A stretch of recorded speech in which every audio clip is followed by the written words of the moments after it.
You're listening to Merykid Explains, an oral history of one artist's discography featuring facts, feelings, and most importantly, context. Now, maybe you stumbled here by accident, or perhaps you're listening on some faraway planet in some distant time, vibing off an ancient method of communication. Or maybe, just maybe, you're one of the dozens of die-hard Merykid fans that actually finds value in this content. Regardless, feel free to sit back, get comfortable, and listen along to the gentle ramblings of a man and his memories. This is Merykid Explains.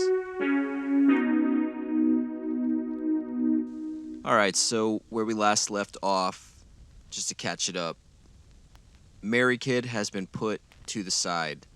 My intentions to become a champion of the city of San Antonio has manifested into a hard rock, two-piece punk rock, post-punk, blues rock band called The Great 85. I'm playing the guitar and singing, and the drummer is a female named Diana Marie, who up to this point had been known as the drummer of a local three-piece riot girl band called Heather Goes Psycho. Diana and I were both born in the year 1985. In a sort of casual reference to our birthdays, we decided to stick with the name. Also, I had a radio show called Live and Local on KRTU 91.7 FM, which was giving me an opportunity to not only kind of build my identity deeper into the local music scene, but also it was giving me some kind of leverage in order to offer to touring musicians or local musicians that I wanted to build or local anybody that I wanted to establish some sort of relationship with on a professional level.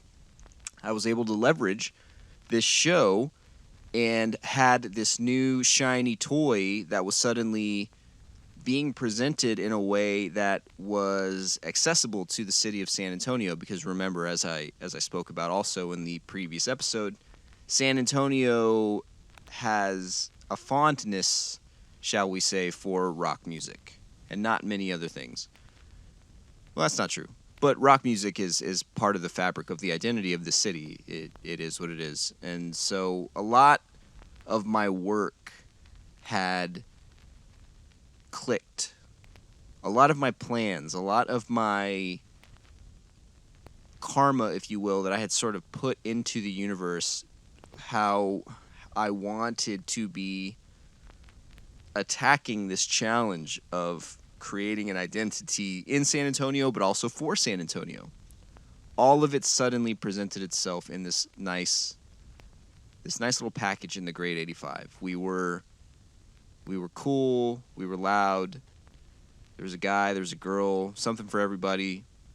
And most importantly, it was new, it was exciting. It was suddenly two people who had sort of kind of been known in different circles were excited about something, and then that just got more people excited, and everybody wants to be supporting something that's exciting. Everybody wants excitement. Everybody wants to watch a band that everybody else likes. Everybody wants to be told what's good. That's how we get things like Justin Bieber. Justin Bieber is not a once-in-a-lifetime talent. He's a symptom of a bunch of corporations deciding to tell us that Justin Bieber was important, which becomes a self-fulfilling prophecy, right? So when you hit all of those things at the same time, that is really a wave of momentum that presents an opportunity if you are business-minded and ambitious enough to get as far forward as you possibly can in a short amount of time. And so the Great 85 sort of shot out like a rocket. Suddenly we were everywhere. Suddenly you're getting emails and messages or texts from people saying, hey, I've been hearing about your band a lot. If you say you're in the Great 85, oh yeah, I've heard of that. I've heard of y'all. Everybody's talking about it. Just this, and it only matters within the small circles that we were in, which again there was one small street in San Antonio at the time that hosted the sort of best position to create casual fans. This was the St. Mary's Strip, still around today, although it's going through kind of some growing pains. But at the time, it was a sort of lawless, chaotic place that once the sun went down, it was people just roaming the streets, man. Rats and cockroaches alike, just roaming those streets, bouncing from bar to bar, getting into trouble, getting into situations. It was what it was. It was the nightlife. And we threw ourselves right into it. We injected ourselves into it. And a big move, one of the biggest moves that we did was the bar right in the middle of all of it was called Limelight. Limelight was right in the middle of the strip, and it was bright green. So you could, Limelight was, and people called it Slime Light. People had their own particular opinions about it. But Limelight was right in the middle of everything. And I don't quite remember the details of it, but I somehow figured out how to get us a residency at Limelight, where every third Thursday of the month, we were headlining and booking the show. And it was free. So all of these things were happening. From a business standpoint, when I take a step back and I think about it, it's one of the great highlights of my sort of business-minded life. I don't know how to explain it better than that. All of these things, move after move, all of it was just working out. It was working like gangbusters. I had a radio show. I had a cool band. I had a residency. It was free. People were already there. And within just a few of those shows, it was capacity every night. It was capacity every night. Hundreds of people would just be at the show, even if they weren't there to see us, even if they weren't even watching us. Didn't matter. Limelight was shutting down and closing off. They were hitting capacity every time that we would play. We were bringing in bands from other cities, other states, any band on tour. They would come to my radio show. We would go do the show. My show was on Thursday, so it would be like hit my show and then go play the show at Limelight, which was just down the street. And underneath all of that, Gordon Raphael had announced, again, this is Gordon Raphael, the producer of the two biggest Strokes records ever, Is This It and Room on Fire. The same week that Rolling Stone announces that those were the two most important albums of the previous decade, Gordon Raphael says, I'm moving to San Antonio. I think that's the new Seattle. We're going to make it work. So all of that is happening at the exact same fucking time. And this episode is going to be exploring how I fucked it up. Because I did. Not alone. Absolutely not. Not alone. But I played a pretty big factor in, I would imagine, not achieving the things that seemingly, I played a factor in the bowling ball hitting the gutter, which it seems like it should have been the pin's, direct shot. So here we go. The first way I would like to establish the sort of environment that all of this was taking place in is to think of the psychology behind a city like San Antonio, which is one of the biggest cities in the country. And you think about where we are positioned on a national level in regards to foundations for entertainment and media. We're nowhere close to specifically Austin, but then you think of Dallas and Houston too, like big players, well-recognized names and locations for their specific niche offerings. Some. Dallas, really big in the commercial place. Houston, huge in music, especially rap. Austin, huge music and film. San Antonio, nothing. Nothing. No identity when it comes to entertainment. A little bit of Tejano. Breakfast tacos. That's what people know about San Antonio. As I've gone off into the world and sort of lived and worked in different cities, especially the big ones like LA, it was always Austin, oh, South by Southwest. San Antonio, oh yeah, the Spurs, and oh, they have really good food there, right? Mexican food. So that was more or less the identity that San Antonio had. And so you think of a major city like San Antonio, a major city, huge, with zero identity, but plenty to offer culturally. And the challenge becomes wanting to compete with a city like Austin, being bigger than Austin, and therefore perhaps perhaps there was some in some ways justified believing that they had as much right to be seen as Austin was, or perhaps it was a little based out of insecurity, or trying to overcompensate for what we were lacking. But chip on our shoulder, this us being the city of San Antonio, chip on its shoulder, huge to the point where it doesn't make sense that we don't have an identity. And what would it take? And this is where I would ask myself the question, like, okay, if I had to put it on paper, what would it take for San Antonio to then achieve what it says it wants? And it kind of comes down to the city making intentional choices with budget that includes investing into the arts and culture, which would be to, have zoned off areas, which allows artists to exist and perform, not worry about as many noise ordinances, not be building, high-rise, fancy-ass condos next to a club that now that club's been around for 20 years, and now suddenly the club has to worry about the noise ordinance coming after 9 p.m. because some investor just built a new condo right next door. So the city investing into a foundation for media and entertainment and art, and then also the city itself collectively supporting momentum, as opposed to what I really found to be the challenge was there was a lot of crabs in the bucket mentality. I mentioned this in a previous episode. I think it was the one before this.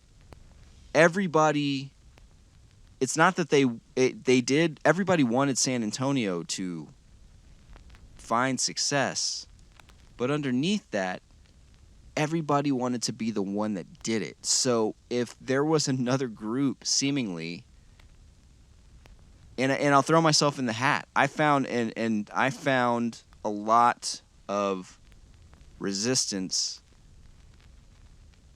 for my ambition all the time.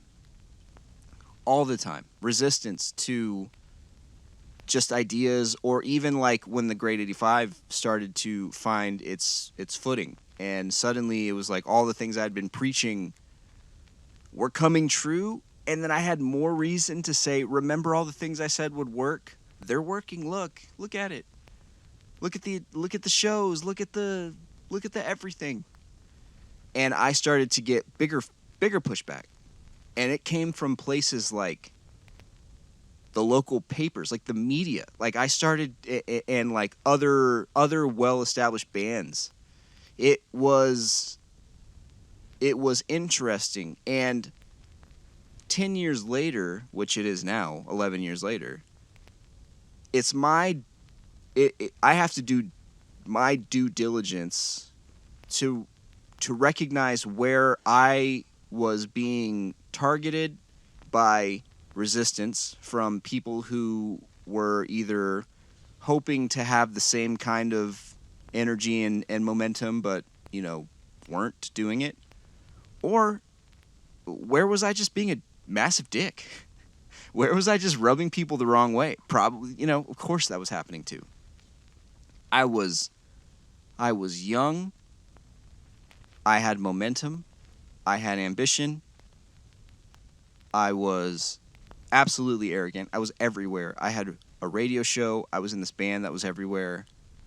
I think I was even writing for like another local zine at the time. So it was like I was just on all fronts. I was just everywhere. And if you did not like me, suddenly it just in this moment it got much worse. for one small window of time, if you didn't already like me and what I was bringing to the table, trust me, it got so much worse, and it happened really fast.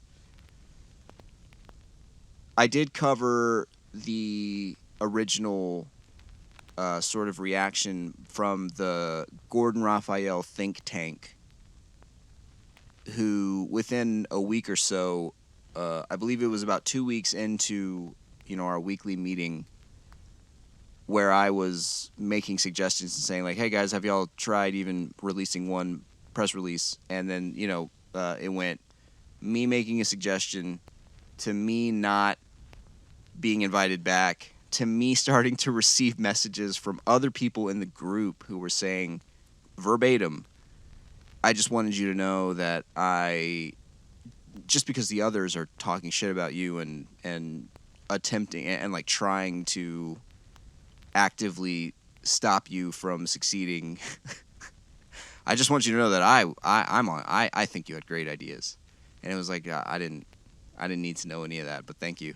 It was like some Harry Potter shit where like suddenly I was being outcast from Dumbledore's arm, or I was no longer with the Death Eaters, and I was Snape. I was Snape in this moment where like I had defected from the Death Eaters, and suddenly people were like claiming allegiance to me or whatever. It's a terrible. I'm getting that all mixed up.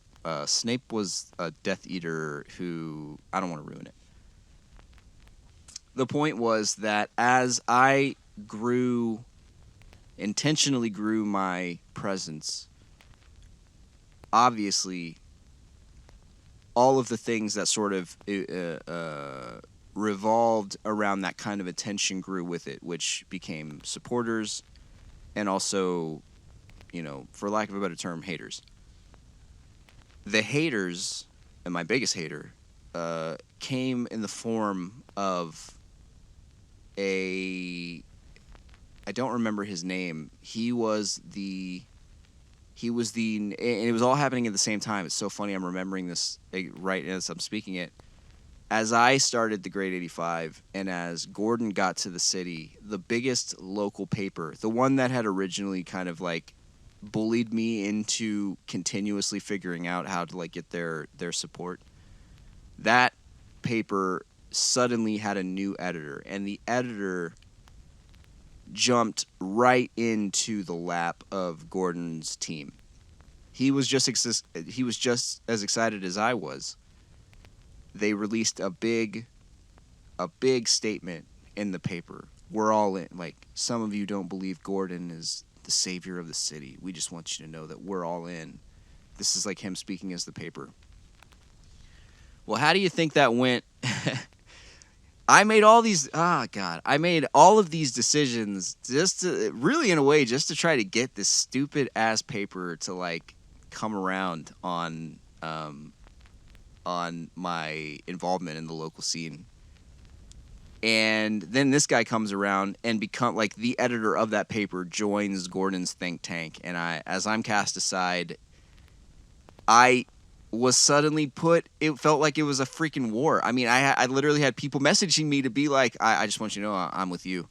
It was so dramatic and weird, and it was so specifically contained within the street of St. Mary's, and so specifically contained within the attitudes and energy of just a few people.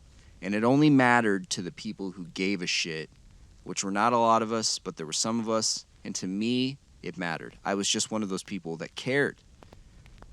I don't know why. I spent years just giving everything I had to like wanting San Antonio to like me. I had such a chip on my shoulder. And it's hilarious to give all of that context. And I haven't even gotten into the damn album yet. This is halfway through the second episode, and I'm still talking about just the build-up for what the Grade 85 was. So, what we had on our hands was me trying very hard to get I was trying really hard to get a bunch of people to like me that didn't.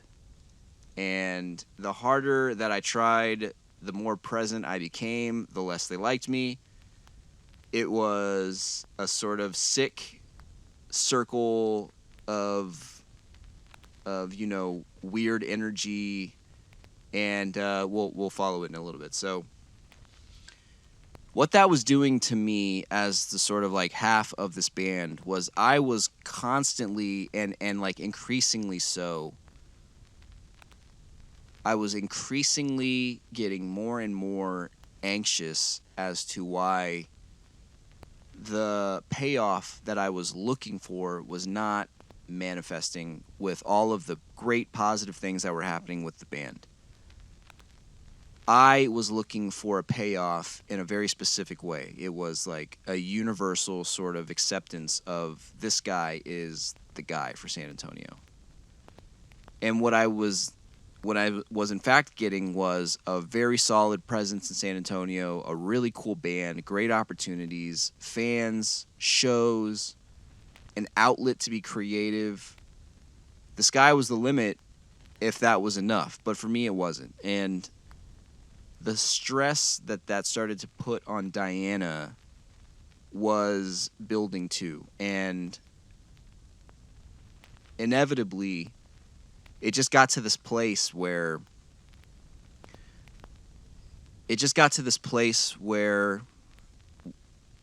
she wasn't ambitious enough to make me happy, and I wasn't happy enough to make the band work for her.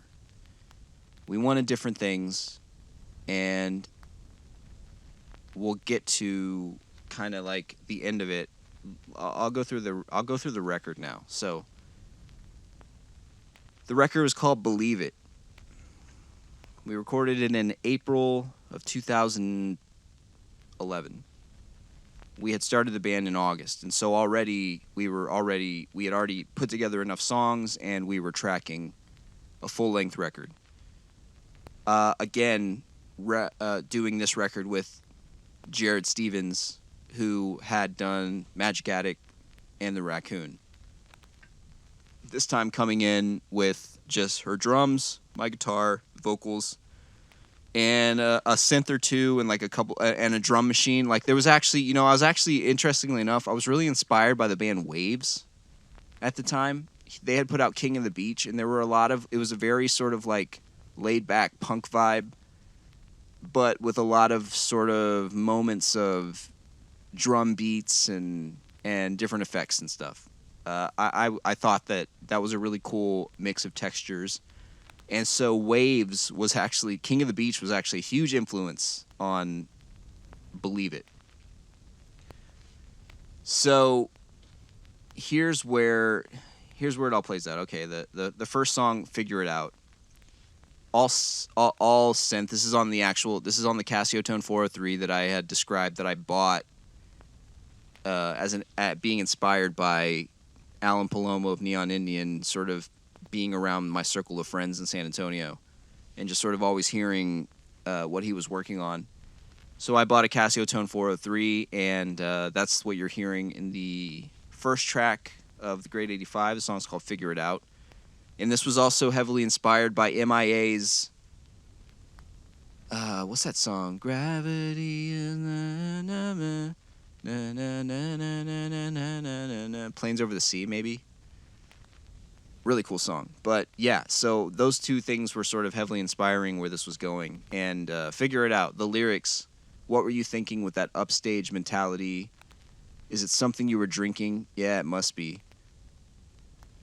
There's no body against you. There's no need to scream and shout, but I lose no peace of mind in saying that this isn't going to work out. This is a direct comment to Gordon Raphael and the paper. Everybody that was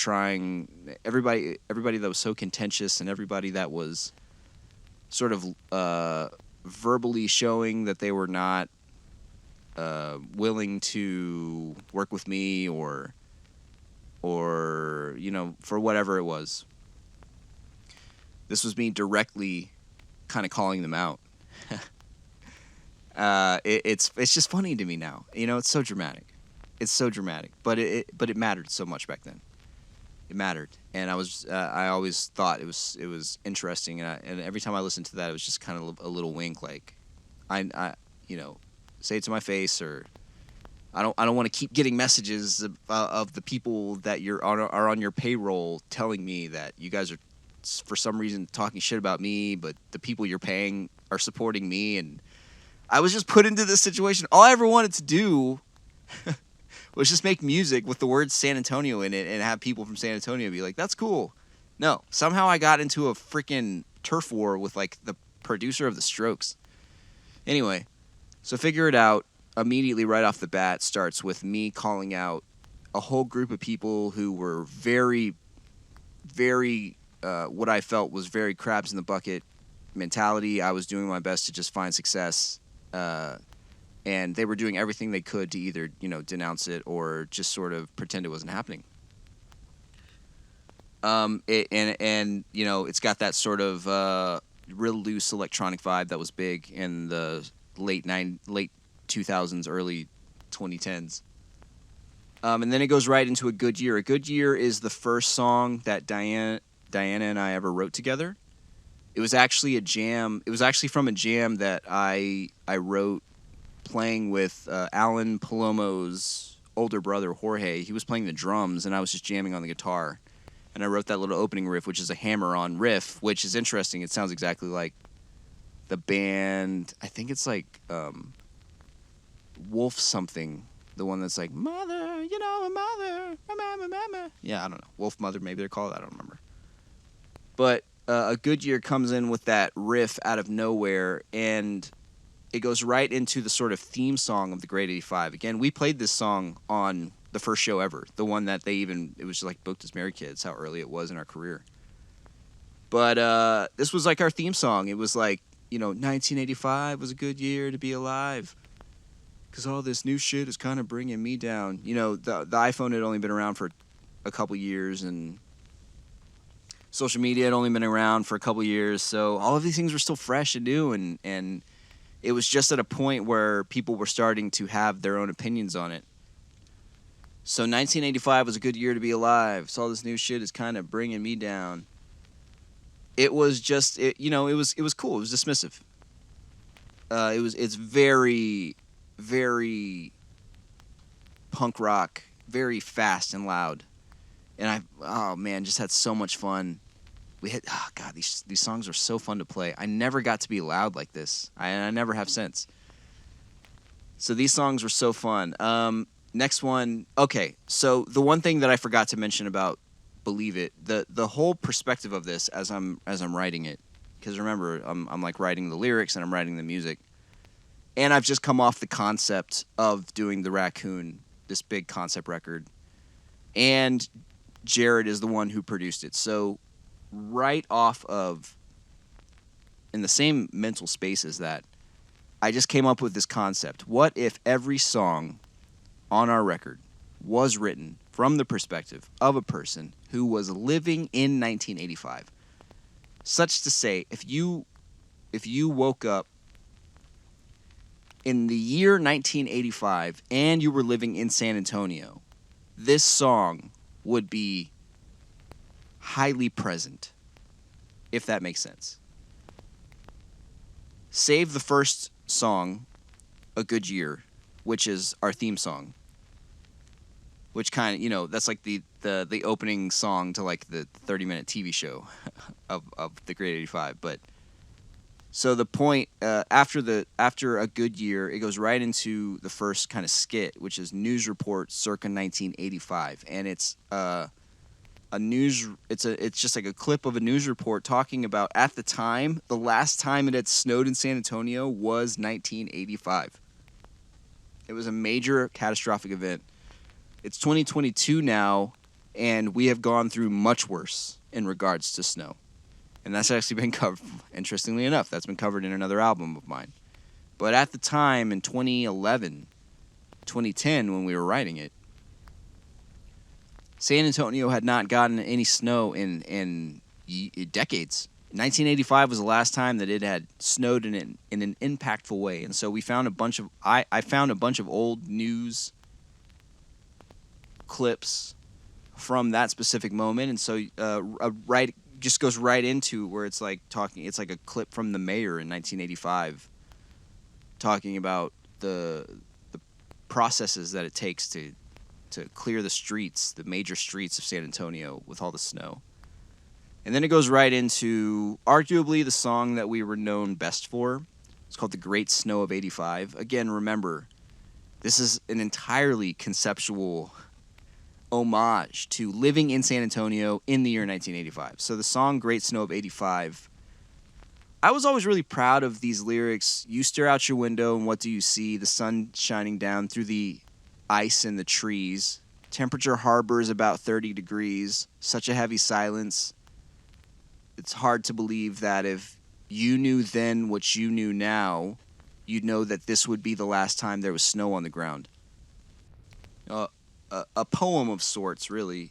But it was more folky than it was anything else. And of course, this was me coming from a sort of like, this, I was what I was in regard to him as a writer, lyrically. So my folk roots were certainly showing in this song, and the music is so heavy, and it's got a real sort of swing to it when everything comes in. This one is probably one of the most White Stripesy songs, just because it's got such a dramatic push and pull between me playing and then when Diana comes in and kind of counts in, and it changes between, it kind of went into more psychedelic stuff too. I certainly didn't sound like Jack White. My voice is way lower. I couldn't even get close to those notes that he hits. So it was a lot more sort of like growling, and it was a lot of just sort of, expressing myself as heavily as I could with my kind of lower voice. And it created, what I was going for. And again, remember, we were also, if not coming out of the recession, we were still in the recession of 2008. And 2010 was a hard fucking year, man. Like when I was writing this music, like 2010 was a hard fucking year to be in San Antonio. It was hot all the time. No one had any money.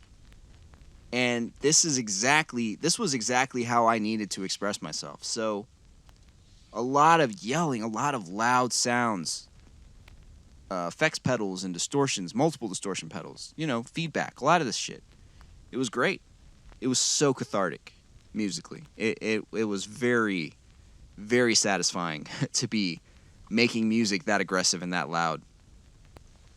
And so Great Snow of '85, it goes through the first half of it, which is that kind of like push and pull Texas stomp. And then it transitions into a much more sort of psychedelic, slowed down. It's so quiet outside. It's very dramatic. I don't even remember the lyrics, but that song, that's the one that was it kind of created our identity. There's always got to be one song that people just like really love and your fans like come to hear. That was the one for us. Great Snow of '85. It was exactly what people wanted to get out of us. It personified everything that we were about, really. It was heavy. It was about the year 1985. Diana fucking rocks on it. I'm doing everything I can, swirling tornadoes of noise. One of my highlights, really, as an artist, if I had to put, you've got the MVPs of certain eras of your life when it comes to songs you were writing, and Great Snow of '85 goes on that kind of Mount Rushmore of songs for me, for sure. And then directly into the next skit, Channels, circa 1985, another news report, another sort of old vintagey sound, where it's more of like city officials discussing, don't leave your house, it's cold. Don't do it if it's dangerous. And it goes right into, in my opinion, is my favorite song on this record. It's called A Hard Year. And I've already mentioned a little bit about where we were all at mentally, especially in San Antonio. A Hard Year. I'll never forget. Brandon McCormick, who I've mentioned previously, was sort of working as my de facto manager. Brandon and I, at this point, Brandon had also moved into this like Fight Club house that I was living in, and him and I, it was so there. We were really trying to figure it out. We were really young. He had just graduated from Trinity. I was sort of out in those streets too, and we were trying to figure out the next phases of our life. He wanted to know who he was going to be as a man. How was he going to make money? I wanted to know who I was going to be as an artist. How was I going to figure out the things that I wanted to do and accomplish with this music? And we just had our moments, like, you know, when we would kind of meet at the end of the day, we would be home, we'd be cooking dinner. It was so much like Fight Club. Except, you know, our version of it was we had a giant speaker in the kitchen, and we would be freestyle rapping over beats while making macaroni and cheese, you know. Just, that's such a funny memory, but it is a memory that I do have, is him and I freestyling in the kitchen while we would cook dinner. And we often talked about, in the present moment of 2010, 2011, we often talked about just like where historically society was and how we would think about it being such a difficult time. And the words hard year, it was a hard year. Like it was a hard time. And for me, the song that I wrote with that in mind, which, you know, took on the name Hard Year. This is one of those great moments for any artist, especially a musician, a songwriter, where what you're feeling is what is out there on paper or, like, you know, on record or being played. So when you listen to Hard Year on this album, it is wild how hard Diana and I are playing. Her and I are so locked in on certain moments of this recording. Her drums sound like war drums, and my guitar is like screeching, like I'm punching this thing. I'm not playing it, I'm punching my fucking guitar. It's just everything that I was feeling, frustrated, hot, broke, held down, getting messages from people telling me that other people are talking shit about me, but not them. You know, all of those things. That's what A Hard Year. All of that was channeled into the recording of this song, A Hard Year. When we played this song live, I've never felt that kind of electricity before in certain moments. That's just me being completely honest. You know, you're playing an electric guitar, you've got electricity all around you, you're plugged into everything on the stage, and there are absolutely moments where you tap into the current of what's around you and you, like, feel the electric charge. There are absolutely moments where the electricity flows through you too. You're a conductor of it, and you know, I'm sure plenty of scientists could tell me that's the stupidest thing they've ever heard, and maybe it is, but until those scientists have been up on that stage playing A Hard Year in 2011 in San Antonio, Texas, you know, I would challenge that maybe they just aren't quite aware of what it feels like to be so deeply connected to your emotions and plugged into a source of electricity that suddenly you feel it flowing through you. Just sparks flying out of you. That's what I remember from this song, A Hard Year. And when I listen to it, there are absolutely moments in this recording that just, you can hear the electricity in it. A Hard Year is my favorite song that the Great 85 ever did.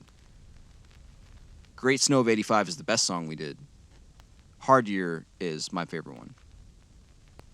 It's absolutely the one as a songwriter that I feel like I was able to translate exactly how I felt into music. It's fucking great.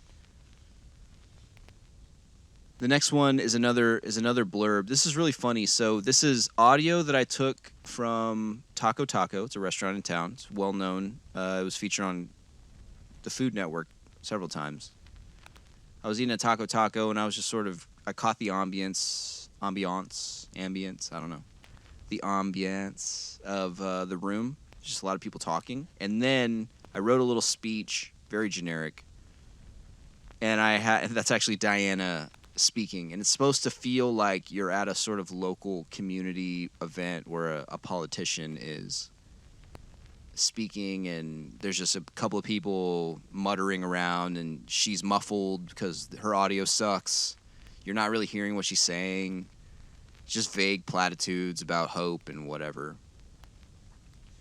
Right? You can hear her say, like, you wake up in the morning and you're struggling. We're all struggling. Like, yeah. Tales all this time. We were getting ready for the 2012 election, so we were just starting to get the sort of political theater had just started to ramp up, and Hillary Clinton was going to be running against Obama, if I'm not mistaken. She was about to make a big push, or she had made a big push in the 2000. I don't even remember. She was just around a lot. Politically, Hillary Clinton was very present at this time, and there was something about her. I'll never forget this. So, first of all, this is the direct interlude into the intro into the song "Believe It," which is the title track.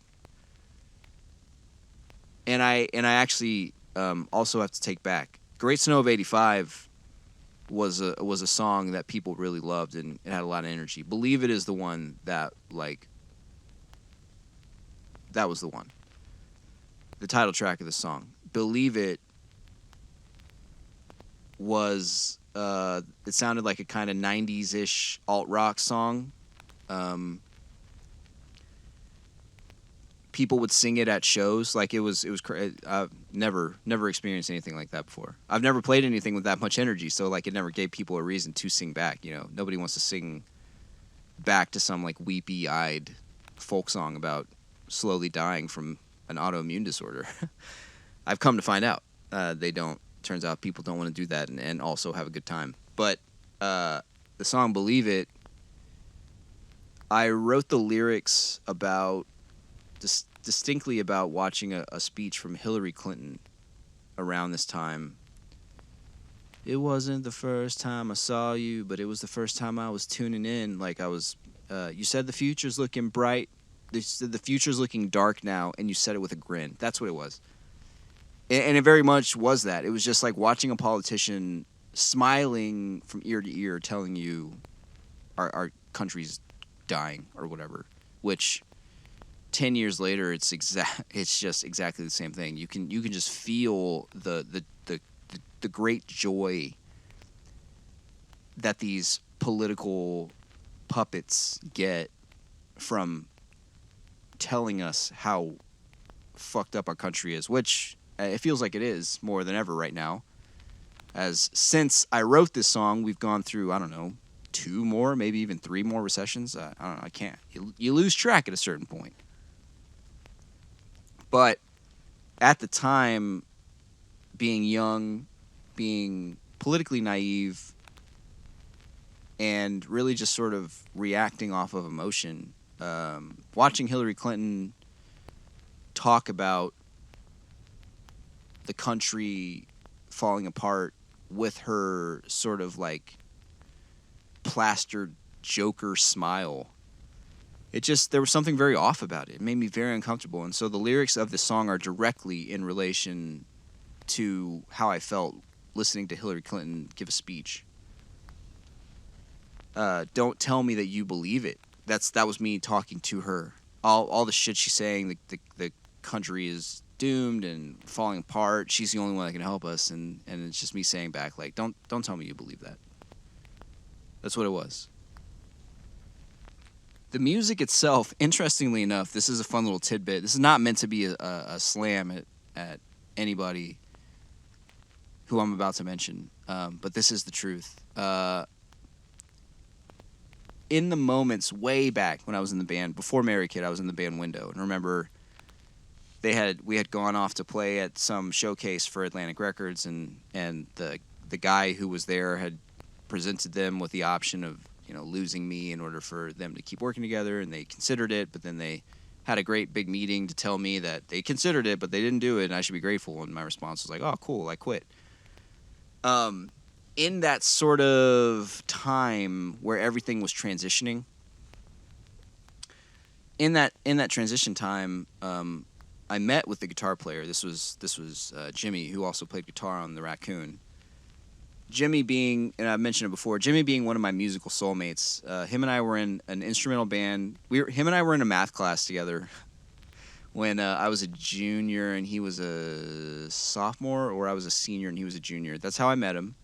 That's how I found out that the band he was in needed a bass player. I bought a bass just to be in that band, to try out. They did not like me, but they needed a bass player, so they let me fill time. I ended up getting good enough and becoming a part of that group. The band was what it was. When they did, it was an instrumental jam band called From Here On Out. When they did not want to have, I asked if I could sing. They said no, so I quit to sing, and Jimmy joined me. So Merykid could have started much sooner, but Jimmy ended up leaving From Here On Out also to join me. We became Window. And then when I quit Window to go solo, you know, Jimmy went off and did his own thing too. But in the moments right when I was sort of transitioning out of Window, Jimmy and I actually were sitting and we were kind of talking about whatever the future of the band was. I don't think I had officially quit yet, but, you know, it was kind of like lingering. We were playing some music. I had just written the music for the Grade 85 for Believe It. I had written it, and I loved it. I knew it was special. I was like, this is it. There's something to this. And he did not like it. He said no. He said that was not a song. I was presenting it to him like, hey, is this a Window song? He just said no. One of the best things he ever did, really, for me, because that song really carried us through that era. But yeah, it's just fun fact. This was something I wrote years prior and never had a home for it until suddenly it was with an electric guitar and a drummer. So Believe It, a direct sort of response to what it felt like to listen to Hillary Clinton telling me that our country was dying and only she could help us. And so going into 85 BPS, which is the next, which is track 9. This was another this was a sort of like nerd out reference. 85 BPS, if I'm not mistaken, probably beats per second. I don't even know what the S stands for. But 85 BPS, and then it's written in a sort of it's got a very 8-bit sound, because it's supposed to sound like a Nintendo game. Because the Nintendo was released in 1985. Heyo, if you were born in 1985 and in San Antonio, you would be experiencing the launch of the Nintendo Entertainment System, the NES, as it were. So 85 BPS comes in with this. It's the riff of the next song, All Hail the Digital Revolution, but it's being played on 8-bit keys. It's actually being played on my Casio tone, but you know, that's how they made all that stuff back then. And then it goes right into All Hail the Digital Revolution. Now, this is me talking about the Nintendo. That's the sort of surface layer of the song. The chorus goes like, there's a light, it's starting to glow, and I feel like everything is changing. That's all right. You should know it by now. And that was me discussing and kind of describing like what I felt like it would have been like to be alive and just experiencing the Nintendo and its sort of full power. Like the first time you punch that little button, the power button, and the light comes on. And the other words have a sort of more dramatic, like the verses are like, ready or not, the day has arrived, where I don't even remember how it goes, but it all alludes to the song being about living in 1985, and you know, I'm writing it in 2010, and the whole thing is just drawing parallels between the two times. And yeah, so All Hail the Digital Revolution, which then goes into an interlude in the track. So, you know, I grew up in the CD era, and what they used to do with CDs all the time was they would hide full songs at the end of the last song. So they wouldn't announce that there was a song after the last song. The last song would just be like 15 minutes long. And you would see that time length and you would be like, "Oh shit, there's a hidden song here. Let's find out." I think famously the most impactful hidden song was it Outside by like Fred Durst and Aaron Lewis of Stained. I'm pretty sure that was a hidden song, like the live version of it. Which, you know, at the time, that God, to think like, oh, these rockers have gone. Look how soft and emotional they are as they played that terribly written song. A song that they later admitted was just like freestyled in that moment, that they captured it in the music video. The music video, of course, got picked up on MTV and took over. Aaron Lewis is still playing folk music, country music, because of that song. It changed the trajectory of nu metal in general. But anyway, so All Hail the Digital Revolution. It's this really badass jam. It's me really flexing kind of like my guitar playing. There's like different time signatures in it, and it's Diana and I, you know, as locked in as we can be, playing off each other, and you can probably even imagine us sort of like grinning because we're so off. There's like there's this jam at the end which is in a different time signature, and her and I are supposed to just like make eye contact and sort of work our way to where it transitions, and we never got it right. It's so goofy and funny. And so you can just kind of hear how her and I are fumbling around at the end of that jam in this song. But the interlude is called Dear George, and it's spelled DEER George. And the reason that is because the group that's playing the horns is called Dear Vibes. They were an orchestral chamber group that played, you know, they had like 20-piece, you know, orchestral groups that would play every horn. They were real Sufjani at the time. So Dear DEER George. George alluding to George Gervin, because George Gervin, who was the iconic franchise player of the San Antonio Spurs, left the Spurs in 1985 to go play 1 year with the Bulls, who had just drafted Michael Jordan. So Dear George. And in that, I'm there's a trumpet player, there's Mikey, the frontman of Dear Vibes, is doing guitar, and I'm playing trombone, which is why it sounds pretty horrible. It's there, but it's not great by any means, but, you know, I'm on it. And Diana is playing drums. We're all just kind of messing around. It's supposed to be pretty ambient and not structured at all. Dear George, come back home. George Gervin left. Dear George, come back home. Come back home is the name of the actual song. So suddenly the music kicks up, and it's me, you know, you suddenly hear the sound of me plugging in the guitar again and just kind of gearing up, and then it goes off into this rocket ship of music. I mean, I'm talking like this is the most punk thing that we had done. It's fast and it's loud and I fucking love it, and it's just a great way to end the record. It was always a huge fan favorite at the shows. This track, it's a ton of energy. Dear George, come back home. I loved that. I always love that. There's so many things packed into all that. But yeah, come back home. And again, it's another. It's so interesting. Like, it's another. No matter what, I was always talking about San Antonio, and I don't know what there is left to say, but I don't know what there is left to say, but I think something. I don't even remember. Hey, hey, hey, this is not the only way to leave. Whenever the road goes, no, whenever you may, whenever the road always comes back home. Yeah, I don't know. Those are the lyrics. It's a lot of just me kind of reminding San Antonio, like, man, y'all are really testing me. I'm really testing you, but I love it. I love you. It's all out of love for this place. Me talking to a city that's not listening, or like even I'm in a conversation that like no one's having with me.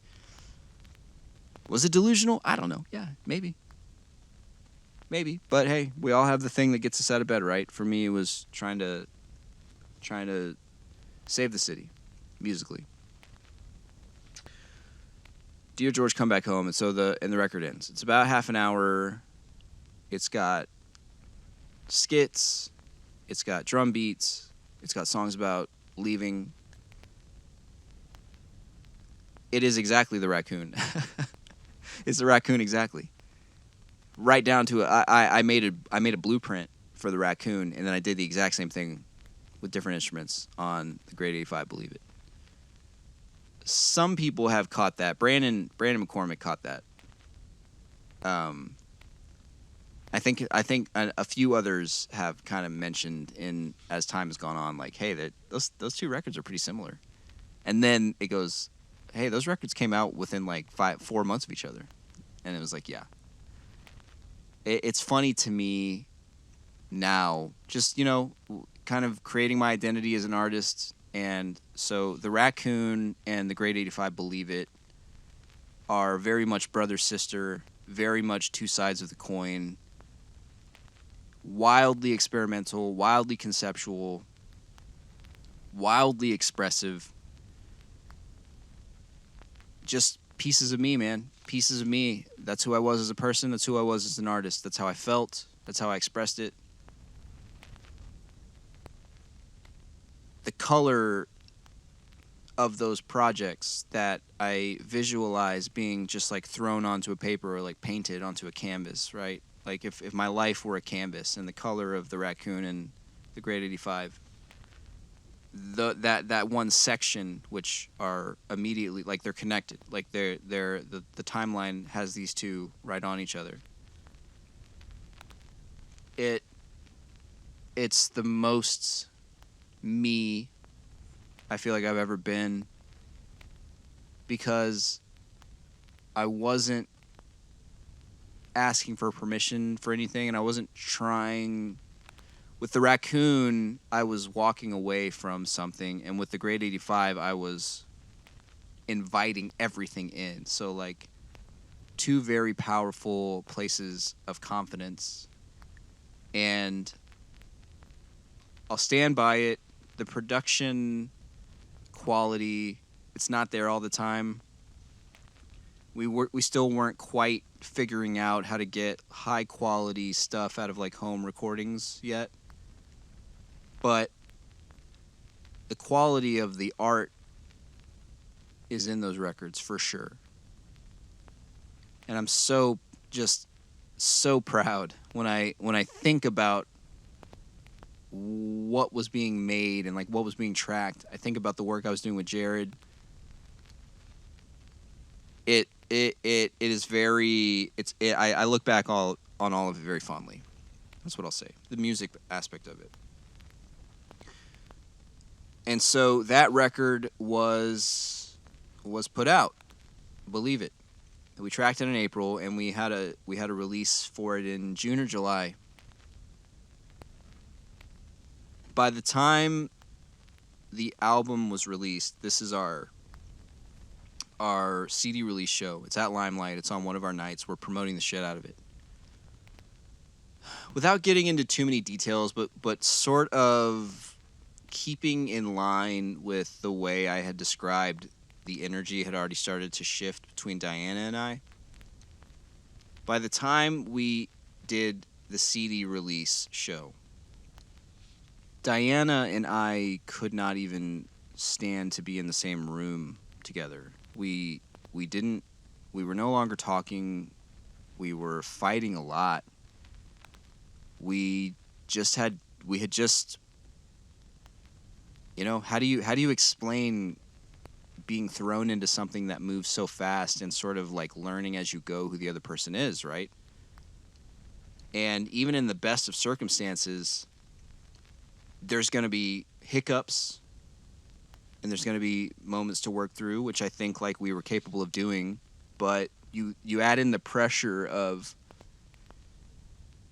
trying to run a business, trying to be creative, trying to have a brand, trying to fight the battles that I was fighting. And this is like my own personal inner demons. She was being thrown into the spotlight, and it's without question, she was way more popular than I was.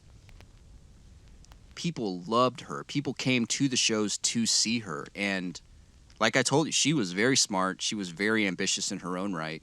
And she took full advantage of it. And it wasn't long around this time. It wasn't long before people started trying to separate us. As weird as it was, we would, it started like we'd book a band, and then after the show, the singer of that band would be like, what if you and I did a duo? I'm not even kidding. Like, they saw like the way that and it all comes, it's all tied together. I described the crabs in a bucket mentality. I described the sort of weird energy that I would often be met with as a performer. A lot of shows, a lot of bands that we would bring in, other musicians, she started to get asked all over the place, what if we did this? Like, hey, this is cool. What if it was me instead? Me being like another dude with a guitar asking her like to do what she was already doing, but just do it with someone else. Which is fine. Everybody is allowed to do their best at finding success and happiness for themselves.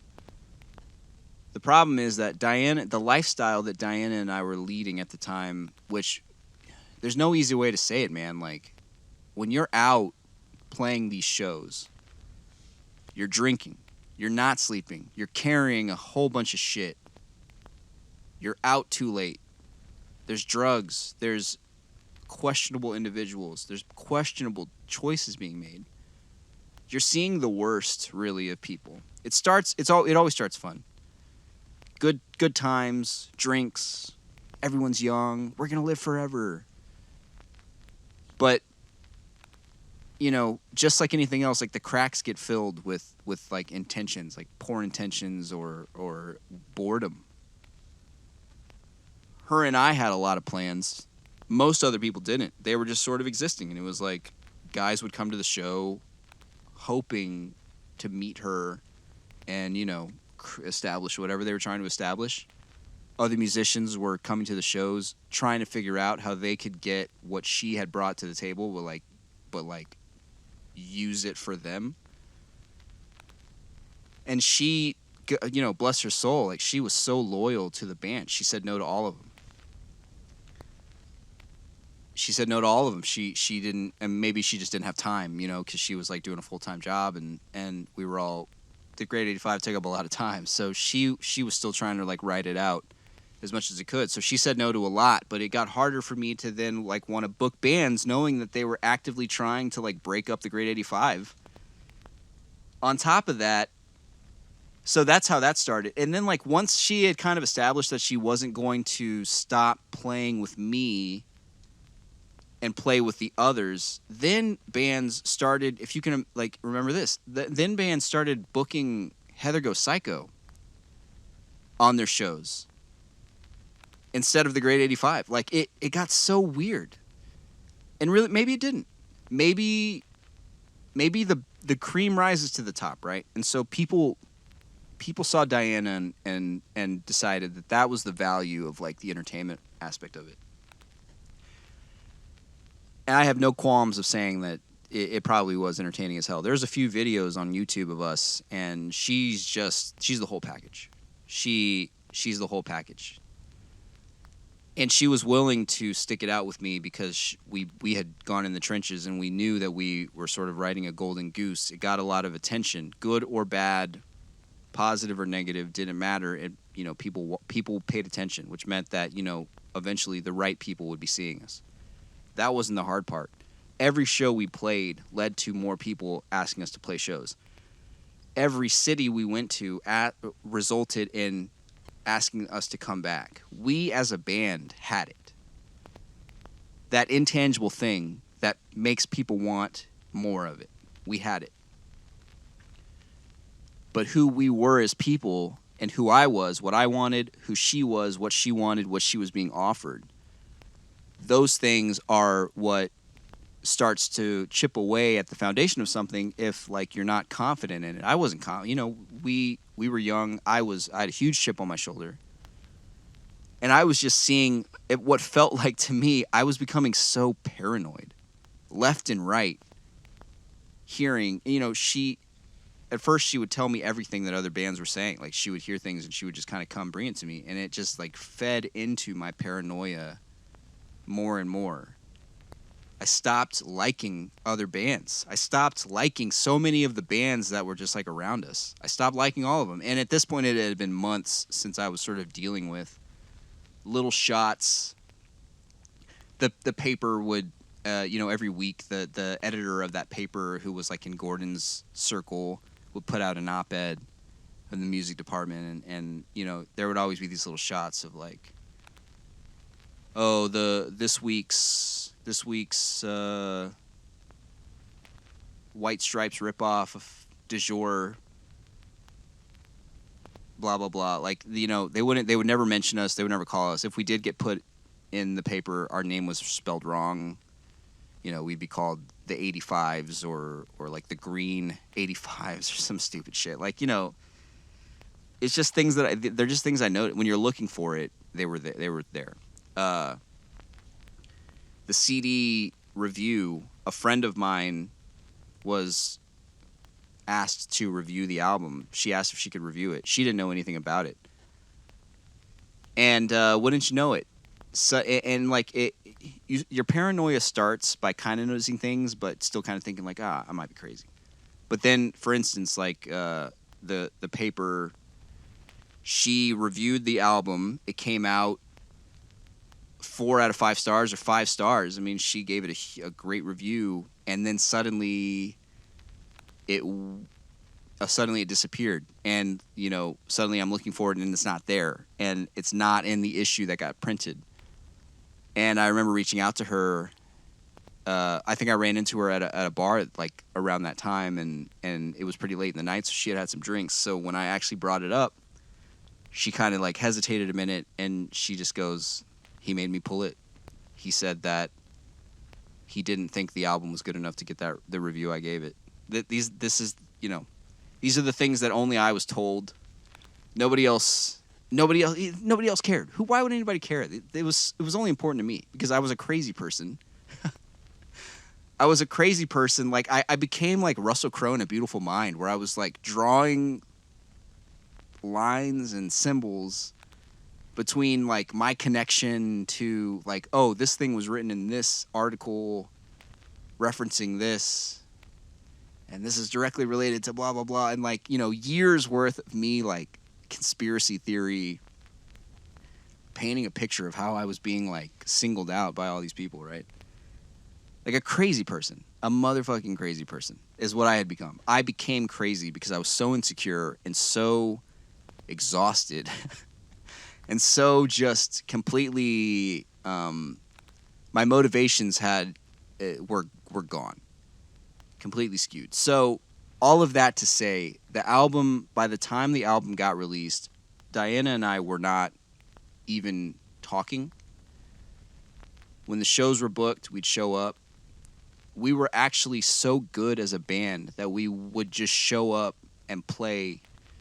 I'll never forget, the night of the CD release, or maybe like the night before, we did a radio show where we were promoting it. It was the only show that we did to promote it. We did, like, a radio spot locally. And it was like, they asked us to do 2 songs in the studio. We were fighting up to the moment that they hit play, and then we perfectly, probably better than we've ever sounded, played 2 songs, like a perfect 10 minutes of music went between the two of us. And as soon as they hit stop, we were fighting again. It was, oh God, it was silly. It was sad. It was sad. It's easy for me to take the blame for it too, because I do remember I was just so frustrated. I was frustrated. She had completely stopped feeding me with the sort of, the inner details of like what other people were saying to her about being in the band with me, or what she heard, or what she was. She had been accepted by the people that I had been trying to get to be on my side for years at this point. She was like in their circle. She was hanging out with them. They were asking her to hang out. She had no reason not to. It wasn't her fault that they didn't like me. I saw it as a bit traitorous, you know? Not to mention that the only thing that I'll never forget, the last sort of thing that she kind of said to me, and she said it like from her heart, and it was very sad. She was just like, you are trying to get the attention of these people, and you shouldn't, because they don't like you. It was like, she confirmed everything that I thought. Like all of it's like, who wins when a conspiracy theory is proven right? Nobody wins. I didn't win in that moment. I mean, I was like, aha, I knew it. And then it was like, oh shit. Nobody likes me. Not,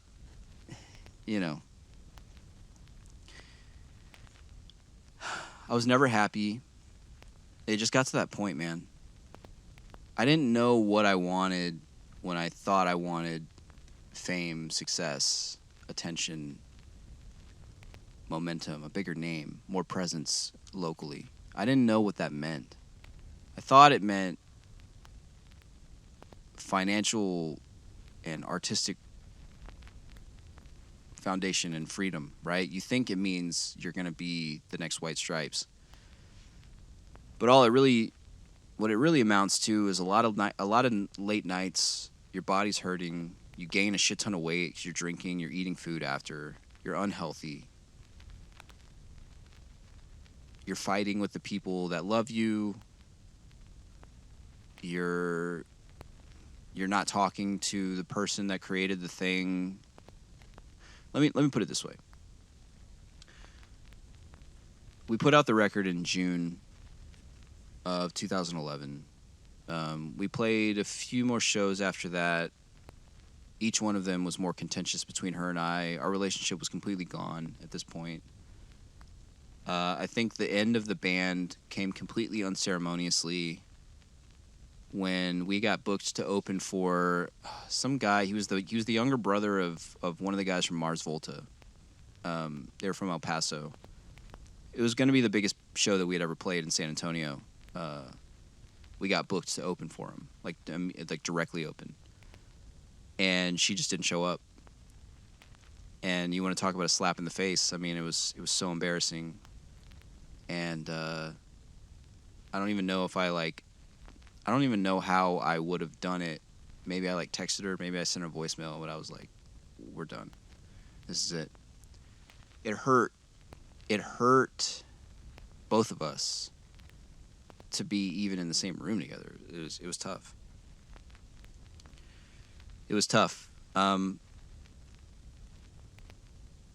January of 2012, or maybe even December of 2012, something like that, the paper that had just been against me and that had thrown its hat in the ring with Gordon and had stopped the review of when the album came out, they had stopped the review because it was too positive. Like the reviewer liked it too much. They said that was a problem. All those things.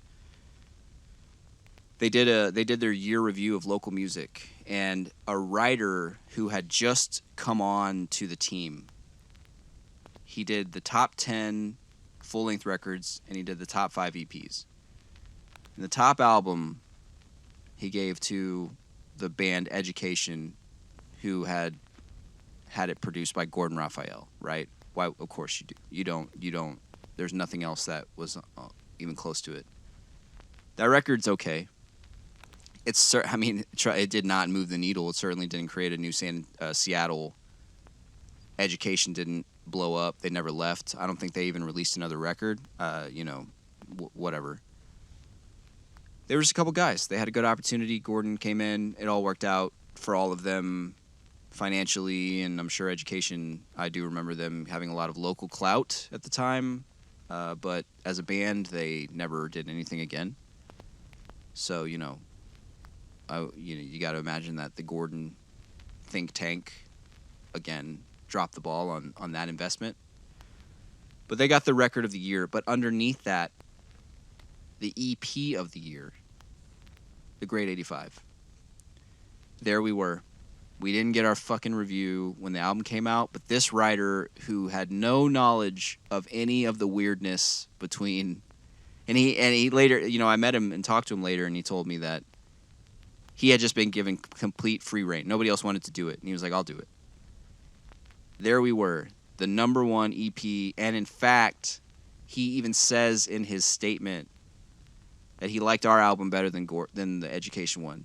That our record was his favorite release of that year for San Antonio. In the halls, in the history books of San Antonio, for the year of 2011, baby, the Great 85 snuck in and took the top spot.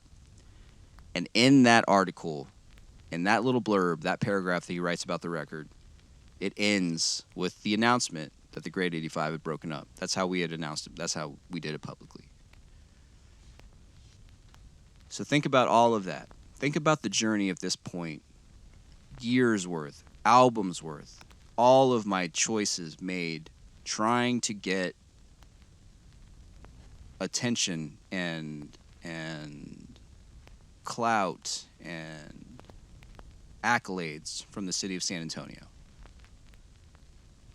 We finally get it. I finally figured out the formula. It was, I had my business intentions and my intuition was right, but I was in the wrong package. So I made it louder, I made it faster, I made it more aggressive. I went into the depths, so to speak, of like the nightlife, and I became someone that the people knew and saw and recognized. All of that went into everything that was going on, and I was never happy. I was happy at first, but it was never enough. And finally got what I wanted, this undeniable moment where I was given that thing.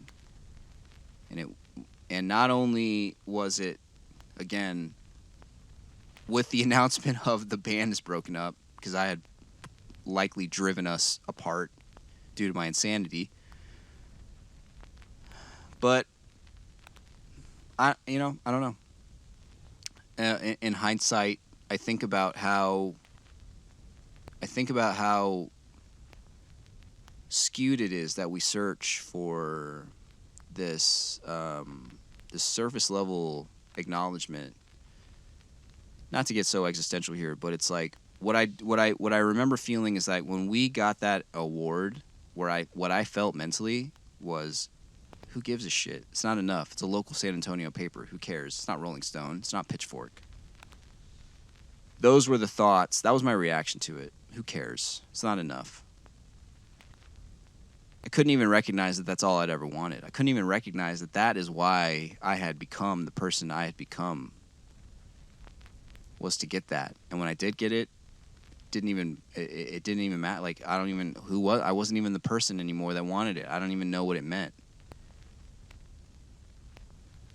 I think that now, like, in 2022, if I were to be given that same kind of recognition, like locally, if like a paper was like, this is the album of the year in San Antonio, and it was like something that I had made, I would just consider it I don't know, like a crowning achievement of my life. I don't even know.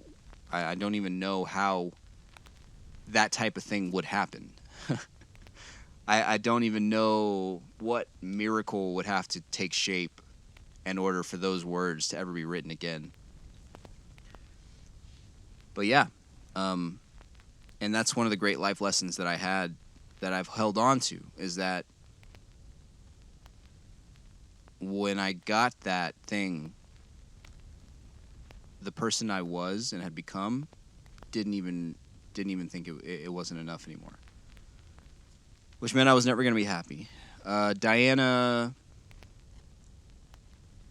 I think her and I, interestingly enough, her and I did meet. We saw each other one time again in 2019 at a Neon Indian concert. Of course, Alan Palomo comes up again, Neon Indian.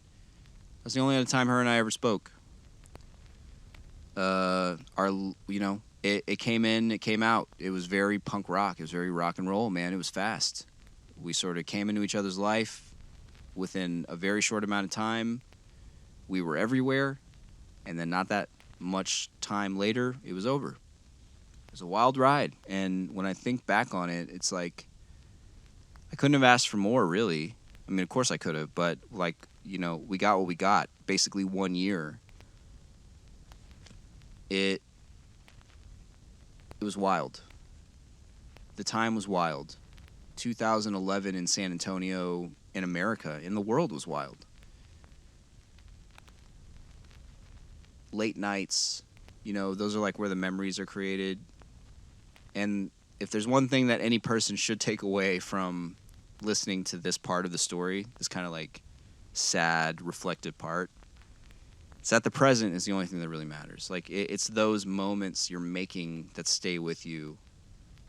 That one thing I was chasing, like the award, best this, best that, whatever.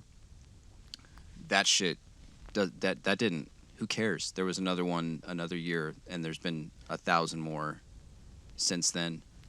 And the two things, actually, interestingly enough, so that came out, and the following day or the following week, the editor, with his kind of like, little weekly blurb, he released his own list and then made a definitive statement that, actually, no, this is the best. This one's the best one. I don't care. And he even wrote, like, I don't care what anybody else says, this is the real best one. It was petty. It was petty. And it gave me peace in a way to know that the battle I had been fighting was not in my head. It just didn't matter. And I let it matter. And that's the part that was tough. At this stage, which is 2012, I'm completely burnt out. I'm completely burnt out. I remember a lot, but this was the sort of like tail end of a version of me as a person that couldn't exist anymore. That version of me had to die, and it did. It died with that article about us having the best album. That was kind of my send-off, almost in a way, where the universe was like, great job, you got a paragraph. Now what? Figure it out. And it kickstarted a very necessary but kind of like inevitable separation between me and the city of San Antonio, like it being a part of my heart.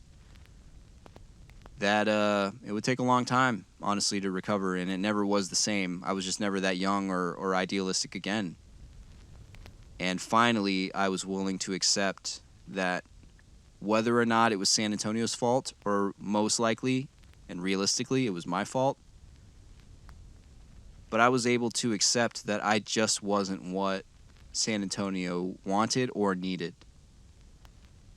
And that it broke my heart, but it also gave me the freedom to start moving on. And that's what we'll get to in the next episode.